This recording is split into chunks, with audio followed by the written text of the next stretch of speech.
Doctor Sivanthi Adithanar பொறியியல் கல்லூரி உங்கள் எதிர்காலத்திற்கான சிறந்த தேர்வு.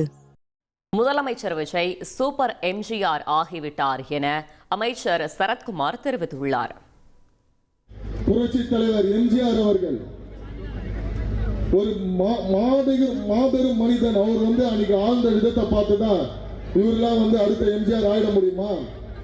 அவர் காங்கிரஸ்ல இருந்தாரு, திமுக இருந்தாரு, அப்புறம் அண்ணா திராவிட முன்னேற்ற கழகம் ஆரம்பிச்சு அதெல்லாம் வந்தாரு. அதனாலதான் அவர் அன்னைக்கு முதலமைச்சர் ஆனாரு. உங்க தலைவர் எல்லாம் ஆயிட முடியுமா? உங்க தலைவர் எல்லாம் என்ன பணம் நடிச்சுட்டு 2 வருஷத்துல கட்சி ஆரம்பிச்சாருன்னா அவர் முதலமைச்சர் ஆயிட முடியுமா? அப்படி இப்படின்னு பல்வேறு வகையான விமர்சனங்களை செஞ்ச போதும் நம்ம தலைவர் அவர்கள் அதையும் உரைச்சி எம்ஜிஆருக்கும் மேல சூப்பர் எம்ஜிஆராக இன்னைக்கு திகழ்ந்துட்டு இருக்காருன்னா அது ஒருவரால தான் முடியும். அது நம்ம தலைவர் அவர்கள் மட்டும்தான். டாக்டர் சிவந்தி ஆதித்தனார் பொறியியல் கல்லூரி உங்கள் எதிர்காலத்திற்கான சிறந்த தேர்வு.